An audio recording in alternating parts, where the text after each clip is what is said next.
Okay, we are recording. Awesome. Okay, so I am just going to get started. Welcome to the Meet the Author. This is was originally I was originally invited by the I think it was the Hall Commons in Vermont to do this Meet the Author, where people can hear me talk about my book, hear how I came upon writing the book and why I wrote the book, and also to do some readings from the book. I'm going to do a meditation. And yeah, so away we go. And the moderator was fell sick today with a migraine. So that's why she couldn't be here. And so I just thought, on with the show. Let's see, I guess now we could talk a little bit about me. Um, I am, uh, I've been in show business, and I've been around show business my whole life. And the show must go on, right? I know my dad told this story to me years ago about how he had to play a concert. And my dad is the original drummer for Chicago, for some of you that don't know me and don't know this. Um, but he had broken a finger on his hand. And, they're like, oh, should we reschedule? And he was like, nope. He splinted it up and played, he basically played a whole concert, which is, 2 hours plus with a broken finger. He said he was crying. It hurt so bad, but he kept playing. Right. So I just decided, yeah, I know I have Zoom. I know how to work it. Let's just do it. So here we are. And this is one of my favorite quotes by F. Scott Fitzgerald, an amazing author, writer. And he says, writers aren't exactly people. They're a whole bunch of people trying to be one person. So for those of you that write or do any kind of art or who are creative, you can probably really relate to this and I wanted to use this quote to segue into, archetypes and talking about archetypes. And one of the things I really love about this is, in our business as creative people, we can be a whole bunch of people in one body and have different bodies of work that represent different aspects of ourselves. And there's so much exploration and depth that we can find in the archetypes. Okay. And there's me in one of my other forms, the mermaid queen, mermaid goddess. And what was so funny is this is actually a golf course country club in Vegas with like a little man-made pond. So we called this picture the landlocked mermaid. But and I always tell people, they're like, the desert, how could you be into the desert? I'm like, well, the deserts are ancient oceans that have dried up. I mean, the whole world was covered by oceans completely before. So, and I always tell people, when we start off in the womb, we're aquatic creatures. We're breathing in amniotic fluid. We're floating around in this dark, soothing water. So the mermaid is definitely one of my people, one of my many aspects, and one of my many archetypes.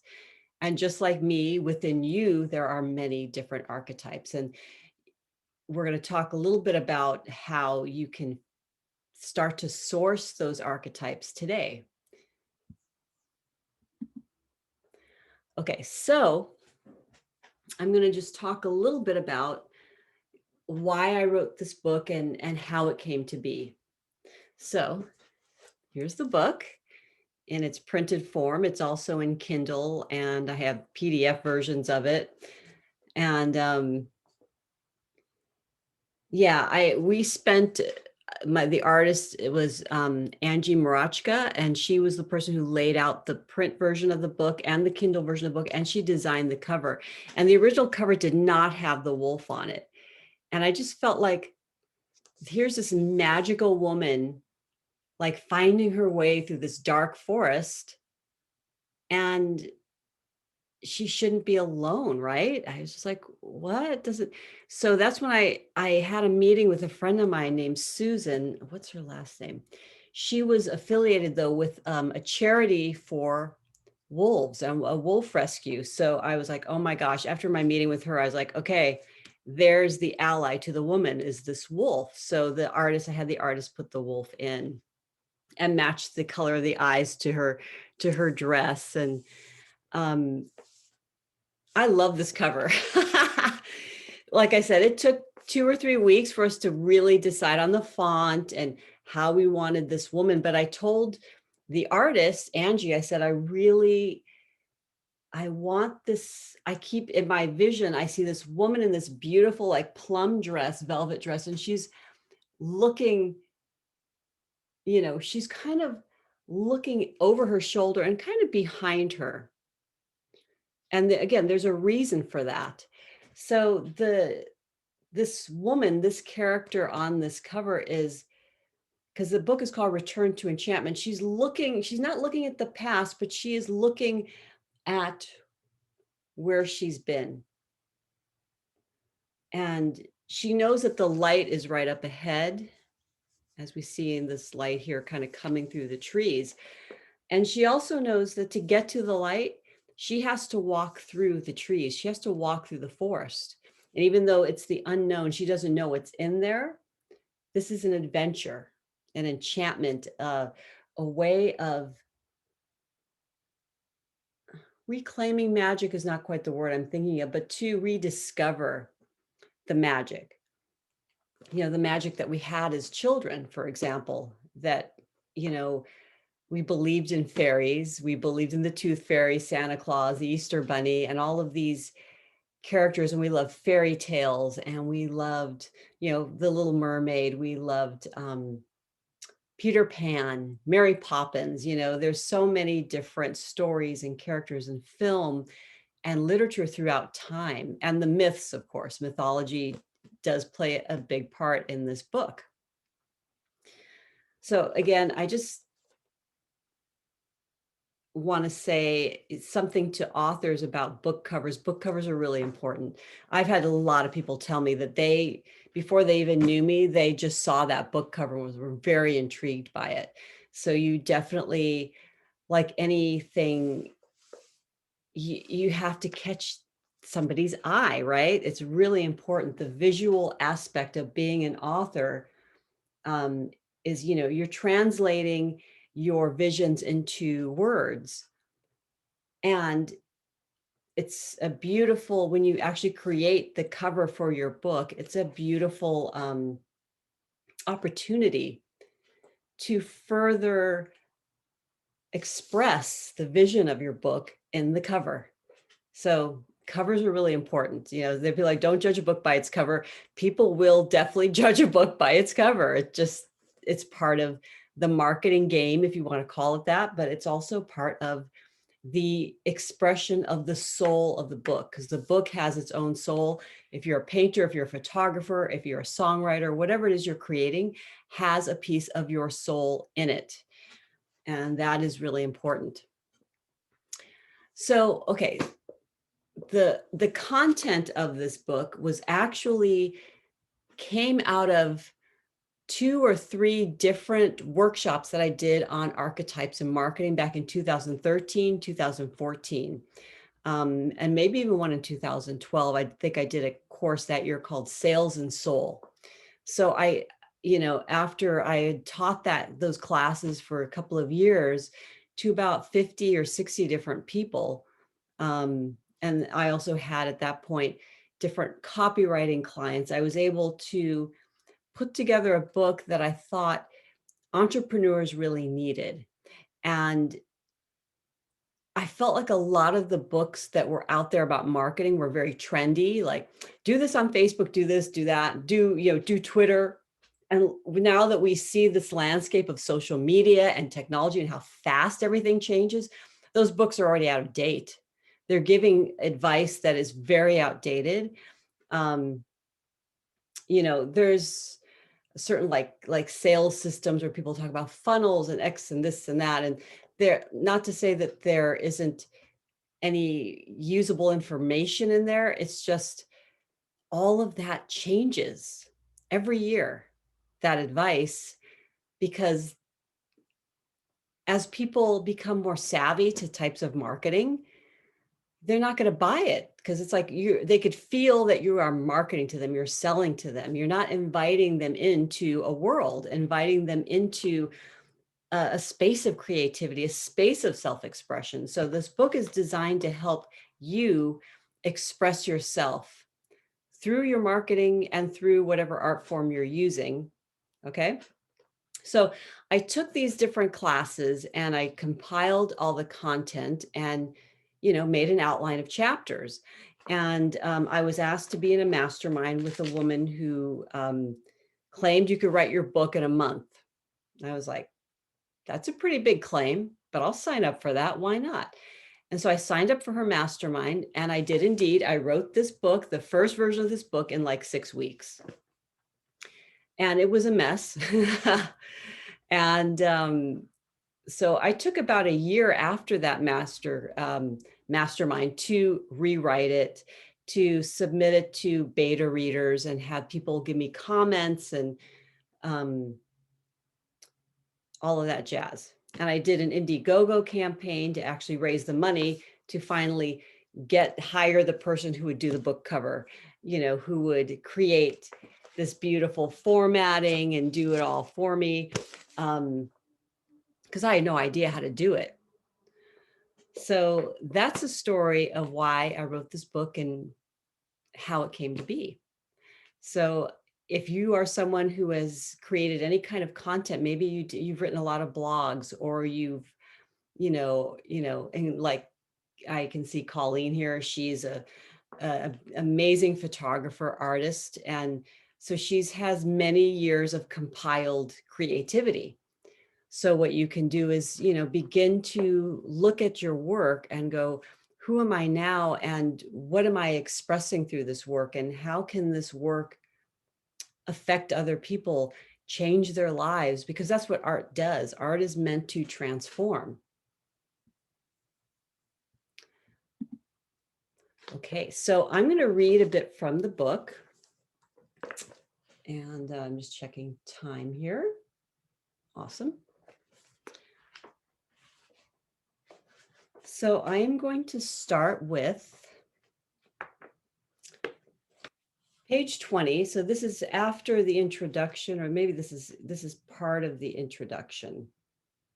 Actually, I'll read some of the parts before this, because I go into, this is page 14 of the introduction, and I actually go into what is an archetype. So I'm going to read some of this. By setting up a universe which tends to hold everything we do, see, and say in the sway of its cosmos, an archetype is best comparable with a god.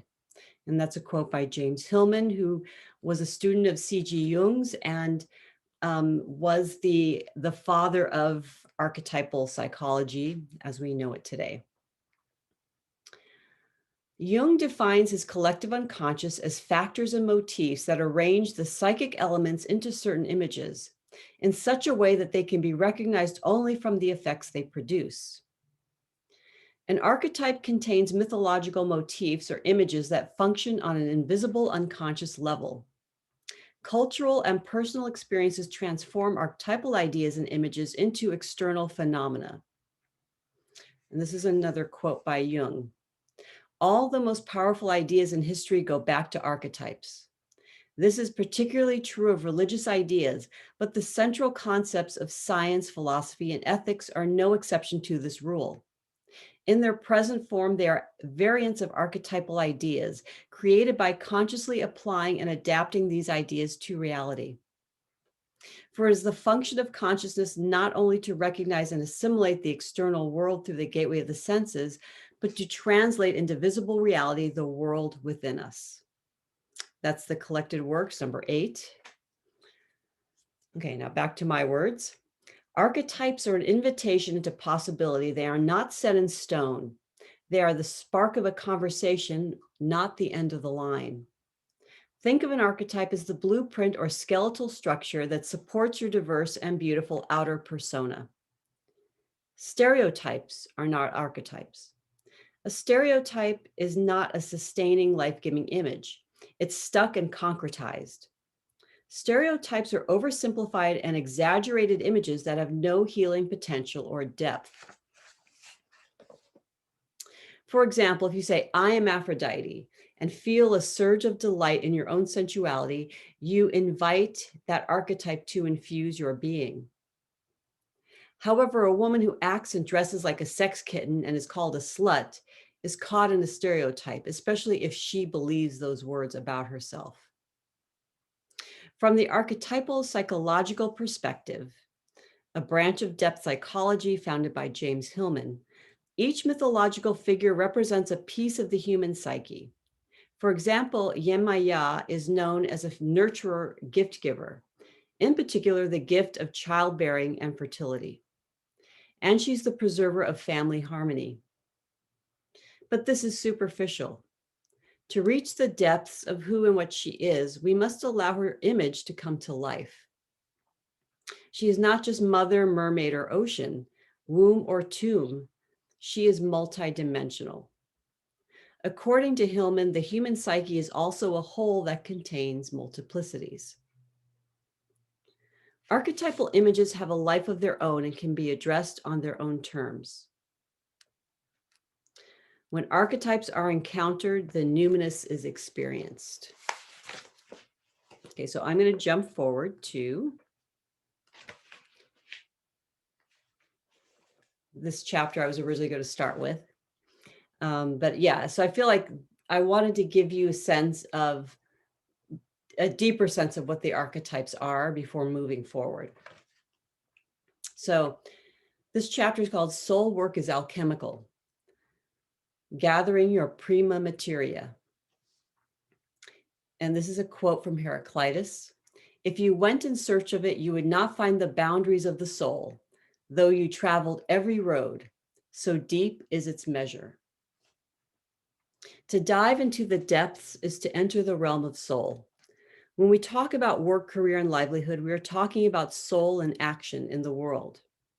Hillman, like Jung before him, postulates that if psyche is image, then why not go on to say images are souls? And our job with them is to meet them on that soul level. To brand your business with psyche at the forefront is to bring into visibility your very soul. Big stuff. We often wait for someone or something to give us permission to follow our own true path. It's easier to follow someone else's example than to find out what lies within our hearts and follow that truth. This often stems from situations where we were made to feel ashamed of who we are or embarrassed about our beliefs. Many of us were told as children to be seen and not heard, our voices completely choked off. From adolescence through early adulthood, society pushes us out into the world with no rituals of selfhood or fortification. We long to be accepted, acknowledged, to love and be loved. We become human pretzels, bending to match the desires of those around us. We lose our way, our path, our light, and our voice. It's no surprise that we follow the rules, disappear into the woodwork, and are afraid to outshine others. It's my intention that the work you do in this book will help you formulate your own rules and allow your light to radiate your unique personality. In each chapter, I will demonstrate ways to begin working with your own materials by showing how other entrepreneurs work with theirs. So I'm going to come off of the reading and just say that in each chapter, I interviewed different entrepreneurs about how they approach their work, how they approached visibility. So I think you'll find there's some very inspiring, and they're not too long. So most of them are fairly short interviews with other entrepreneurs besides me. So you can get multiple perspectives. Okay. So you're welcome to play with these same stories if they resonate with you. And you can also reinterpret them and revise them with your own palette of experiences. And I imagine you'll find the most power in working with your own prima materia. So prima materia, that's a word that's used a lot in alchemy and a lot in depth psychology, particularly archetypal psychology, because prima materia has to do with um, that material within you that you were born with, which again comprises the archetypes, comprises different energies that make up your personality, your behavior, um, how you want to portray yourself in the world, and those things you love and that light you up. Oh, goodness, my foot's asleep. What's that about? Okay, so I am going to move forward to chapter 2. So chapter 2, my book is called Memoir Mirror. I'll show you that right there. And that's where I have that awesome F. Scott Fitzgerald quote that writers aren't exactly people. There are a whole bunch of people trying to be one person. So this chapter really dives into this idea about, you know, who we are on the inside, and we're not just one person. And I'm not talking about, you know, multiple personality syndrome or any kind of, you know, psychological disorder. I'm talking about our natural state of having many different aspects within us and many different voices that want expression and want to be heard and seen and felt. Your business is the grounded vision of your highest self. And like the soul, your business has its own desires. Within your brand exists the reflected and refracted pieces of you. The many are the one. How you bring the invisible into visibility through your work is magical. For this chapter, we'll be diving underneath the surface of our stories to find gems to share with the world. We each have many faces to unmask. I love looking at these other aspects as simply newly uncovered voices searching for a home. For in remembering and putting the chorus together, we spiral back to our centers. We can't talk about memory, imagination, or story without bringing in the archetype of memory itself. The goddess, which is the Greek titaness Mnemosyne. Mnemosyne, the personification of memory and mother of the 9 muses, is credited with inventing language. Remembering is a creative, imaginative activity. The facts we remember are completely subjective. Ask one of your siblings about a profound or traumatic family moment you shared, and I can guarantee you'll each have a different story to tell, or a different version of the story, right? Memory and memoir are the flowing streams from which inspiration is born.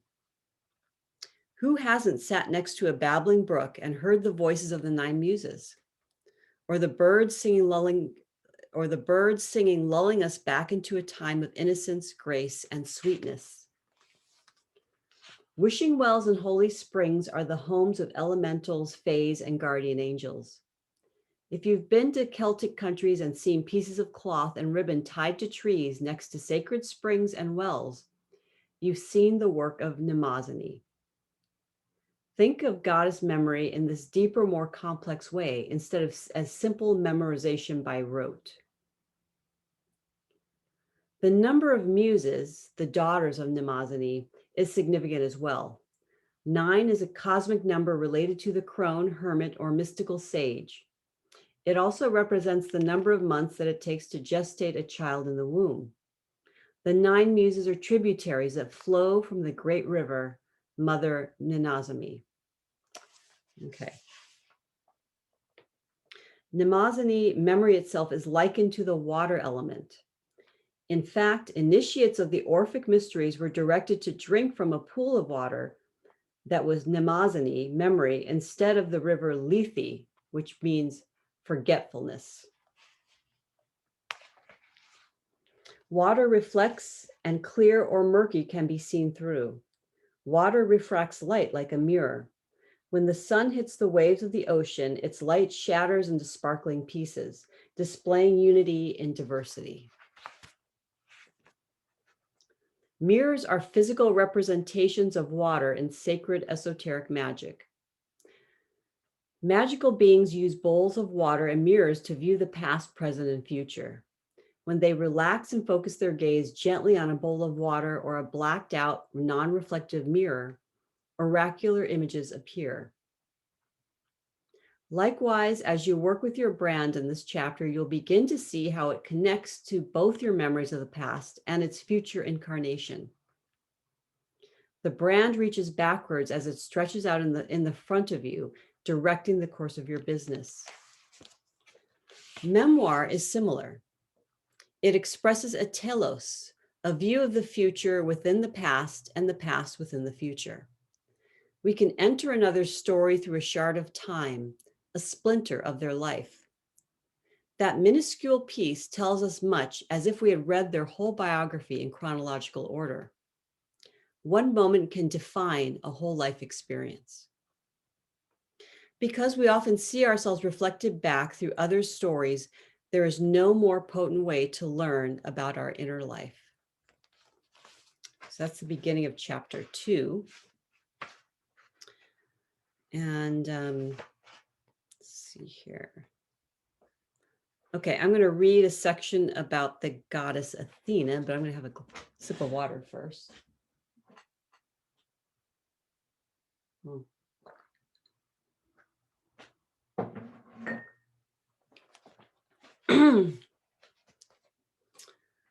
Okay, so Athena, the archetype of vision and wisdom.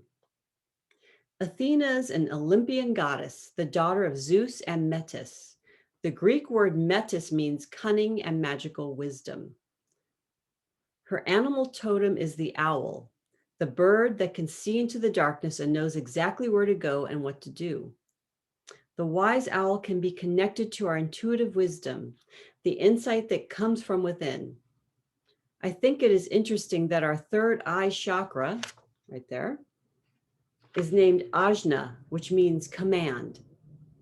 Our command center is this base of intuitive wisdom that comes from the authority, the divine source itself. Serpents entwine both of Athena's lower arms, wrap around her upper arm, and wrap around her waist like a belt. She has the face of Medusa on her aegis, over her heart chakra, and if you remember, Medusa's hair is made of snakes. Athena cursed Medusa for making love with Poseidon in her temple. Because we are dealing with a patriarchal mythology, Athena does nothing to punish Poseidon, who knew what he was doing and that their copulation in the temple was forbidden. Medusa was the most beautiful Amazon in the world, and she was turned into a monster that could turn anyone who gazed upon her to stone. Snake energy is transformational, shedding the skin, renewal, rebirth. And it is the symbol par excellence of the great mother, divine feminine. Athena teaches us to be self-empowered, to be strategic, to be creative and inventive, to be bold and be ruled by our own authority. Okay.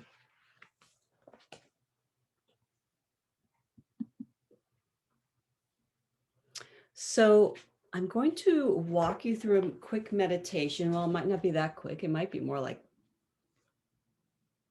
5 to 10 minutes. Let's see.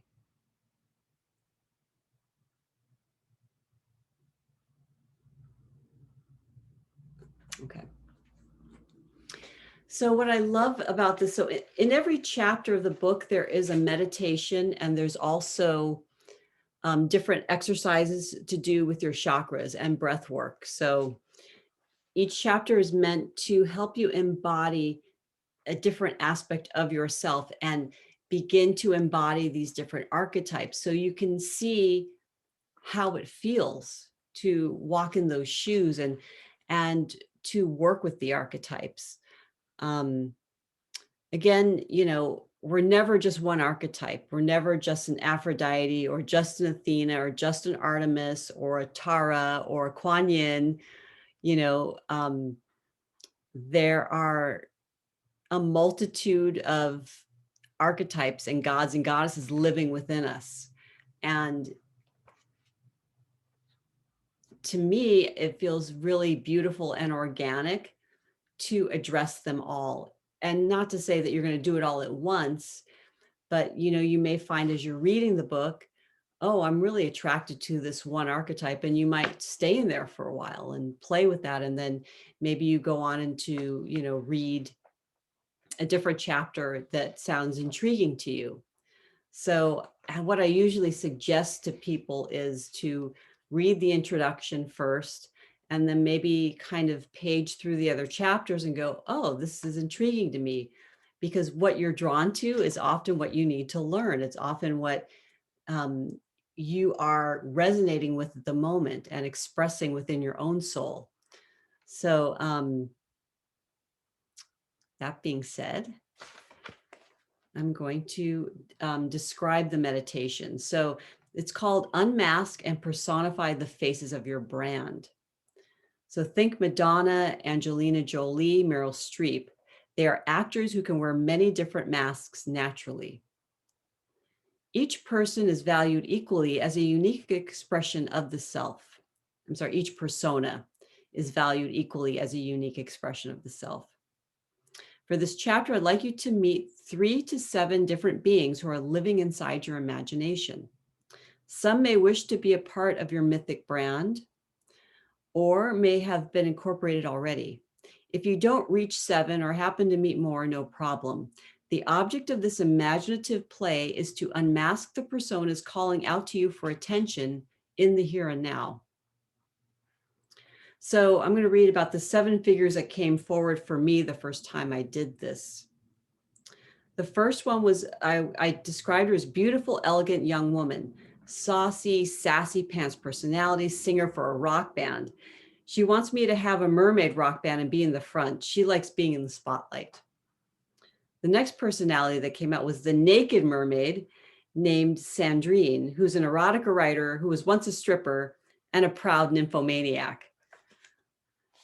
The third one was a sword-wielding warrior woman, a Freya type, and she wants to save other women and girls and keep them from being taken advantage of. She smells bullshit a mile away, totally speaks her mind, no filters, tells it like it is. The fourth was mystical healer woman who is very motherly and exudes wisdom. She said she's been with me for thousands of years. She's a solitary priestess and needs a lot of quiet time. The fifth was a traveling minstrel, storyteller, and gypsy woman. She keeps small daggers in the garter of her thighs. She's a good gambler and loves games, especially when money is on the line. Number 6 was a dolphin who came forward, and he guides me to an underwater Atlantean world inside of a glistening bubble so I can breathe. Number 7 was a man, and I called him the Wanderer Man. He's a maverick who travels alone but pines for romance in his life. He has dark skin, long black hair, reminds me of the characters from Last of the Mohicans. Very sexy, great fighter who comes to the defense of any underdog and loves listening to his friends' stories. So when I lead you in this meditation, this is something that you could do for yourself. So let's say you wanted to practice this on your own. What I would say is, you know, keep a journal nearby and, you know, go within and do the same process that I do here. Is I put you into a hall with mirrors and you begin to look at the different mirrors. Like they might even have different colors, different shapes, different frames around them. And then you just find the mirror that feels interesting to you, that draws you in. And that's the mirror you want to look into and allow this other personality to come through. So again, mirrors are reflections of aspects of yourself. And then what you would do is after you come out of the meditation, you would write down about their personality, if who they were, describe what they look like, and if they had any messages for you. Okay. So I'm going to walk you through this for maybe about 5 minutes. And, I would definitely, for that short amount of time, focus on one mirror that calls out to you. I mean, your hall of mirrors might have hundreds of mirrors. It's all up to what's in your imagination and how you visualize things. Okay. So close your eyes,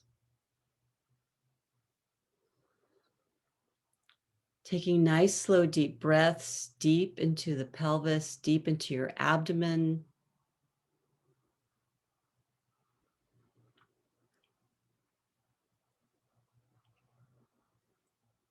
Allowing yourself to just be deeply relaxed with each breath.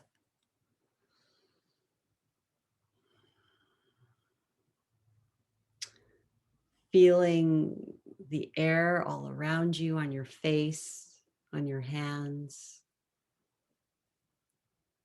Feeling your feet on the floor.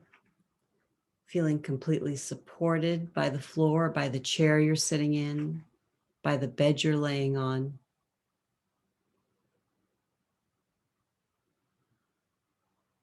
And you just, again, release your weight into that chair, onto the floor, onto the bed. Completely let every muscle from the top of your head down to your forehead, your eyes, your cheeks, your mouth, your throat, your chest, your arms, your wrists, your hands, your chest, your upper abdomen, your lungs,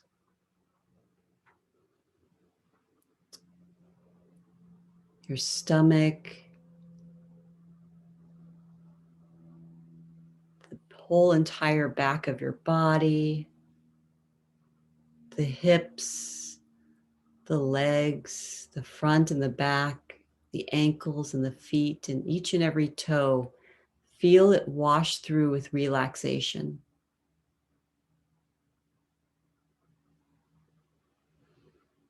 And I want you to imagine that you're in a hall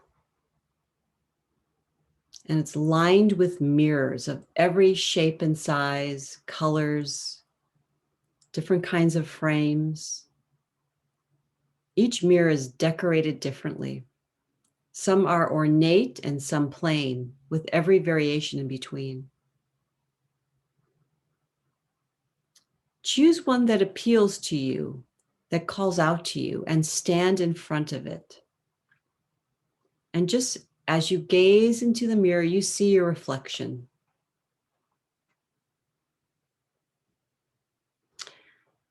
And keep watching your reflection as it transforms into a new face.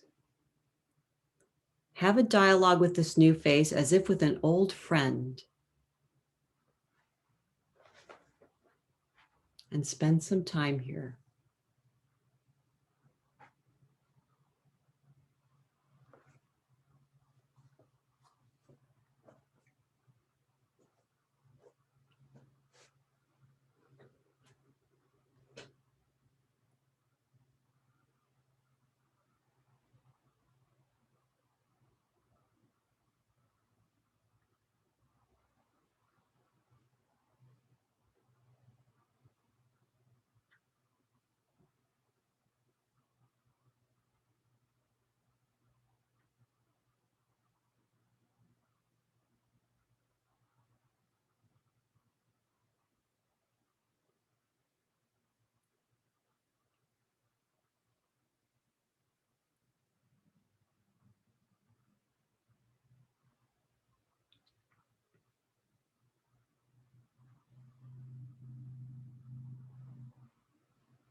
Okay, it's time to bid this aspect of yourself, this archetype farewell, this character that lives within you, and begin to come back to the room feeling relaxed, revitalized,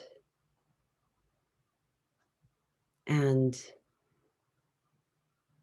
enveloped by that sense of mystery that there is this whole other character living inside you that is supporting you and loving you and bringing energy. That's what the archetypes do.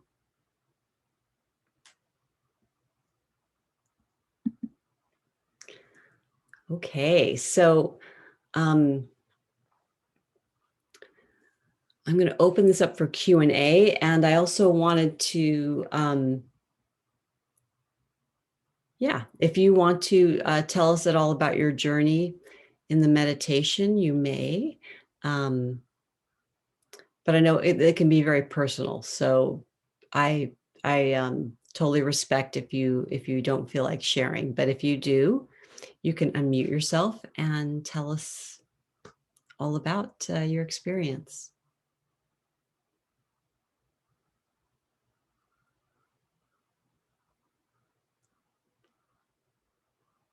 Okay. Are there any questions?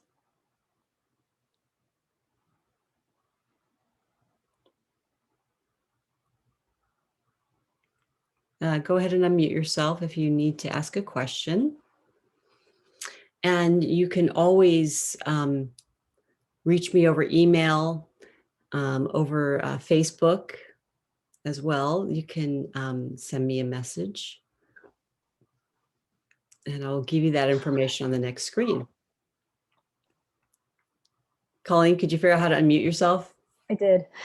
Oh, yay. Awesome. Yeah. Good job. Yay. Yeah, I really love this. And I really love this exercise because when you first started talking about visualizing and just, sometimes you want to visualize something. So you create that, but when you really relax, then something else comes in. That's interesting because I think we all want to project so much, right? And like, oh, I'm this person. But if you really just sit there and just wait for it to appear, you're like, oh, who's this? So that's what I kind of got out of that. Nice. Were you surprised by who came forward? Yeah, a little bit. Okay, cool. Well, yeah, I want you to tell me One like, was like, that thing where like, sugar and spice. It was kind of like a sugar and then a spice. ooh, So in that way, like, sweet. it was like this innocent, and then it was like this, can girl. Ooh, nice. Okay. So yeah, it was interesting with a gilded mirror and all this ornateness and the ruby red kind of jewel tones and performing and that kind of thing. And the first one was more like sitting in amongst all the flowers and having wildlife around you like Snow White or something, birds landing on your shoulder, things like that. So, Oh, nice. yeah. Yeah, and what's kind of cool is you can also go back now that you've found these pieces, you can go back and reconjure them and ask them to Mhm. come forward again and give you more information about why they're there. Just you could build a relationship with them and see where that leads you and where it leads your creativity. But one of the things that Jung does say is that archetypes are really, they contain so much life force energy. So when we engage them, we feel that energy in our bodies, and it brings us to life in new ways. And it's like a fresh piece of inspiration, right? Mhm. Absolutely. There's so much goodness that comes out of it. So I'm glad you were able to experience that. Do you have any other questions about anything else I read or that I covered, or any questions at all? Um, do you have more books? I would love to get one. Yeah, I have books that are on the way. I have one called Venus Soaked Business, which is a guide for high achieving women or high achieving magical woman. It's really about using the archetype of pleasure and sensuality and Venus and Aphrodite, um, and the different cultural aspects of that archetype to bring in more business, to bring in more money, and to also make your work more pleasurable. So that's a book that should be out in the next few days. It'll probably be on, I think, on Amazon. It's going to be on an on-demand because I'm self-publishing it. Then the next one after that is called Unbound, and that one I wrote in 2014 and 2015. And again, it's about using like the magic of the five senses and how those work with the archetypes, and how that can bring, a lot more richness and pleasure into your everyday life and into your business. It's kind of a little more holistic, not just about business, but about life. And not to say that this return to enchantment isn't about life also, but the focus is more business and marketing and branding. So those are the ones. And I'm writing a mermaid erotica. I'm creating a beautiful series of stories, short stories that have like a romance erotica that are based on the Odyssey, written by Homer, the ancient Greek myth. So that's in the works. Yeah, I'm definitely a book writer. I'm a writer. Writing is my process, and I'm also writing the Mermaid erotica. Along with that, I'm writing songs and music. And I think I was just listening to my daughter, Seraphina, sing, and her voice is so angelic and pure. And I know that she's probably going to sing a lot of those songs, but I'm probably going to go to other singers I know, like my sister's daughter, who's very like soulful and more edgy. So yeah, she would do certain songs. And I know a lot of musicians and singers, so I'm going to just source a lot of people for help with that. But yeah, I have my whole next year mapped out of all the stories I'm going to be writing, and the different ways that I'll be working with them. So anyways, thank you for being here live, Miss Colleen. And for those of you that are going to watch this, I hope you really enjoy it. I hope it opens you up to a vast, much bigger playing field of creativity and marketing and branding. And here you will see my website, Mythic Rhythm, and the book on Amazon. And there's a link to that. And then my email is krisoster@gmail.com. Always love hearing from you after you watch these videos and these presentations, and hearing what you got out of it. And if you have questions, please do feel free to email me. I always read all my email, and I personally email people back because, yeah, I'm inspired by what inspires you also. And I do have upcoming courses. I do tarot readings. I have a beautiful goddess group, and I'm coming out with a new coaching service that's all about helping women step into goddess archetypes that will help them up-level their life, up-level their business. And so more on that. So you can go to mythicrhythm.com and go under news, and there's a form to fill out so you can join my newsletter.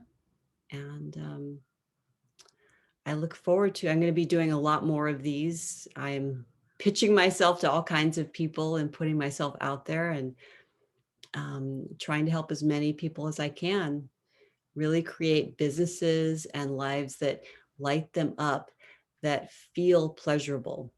Because we all know we need more pleasure, right? It's been a few years of like, not so much. Awesome. Okay, I'm going to stop the Thank you. share, and thank you again so much. Thank you.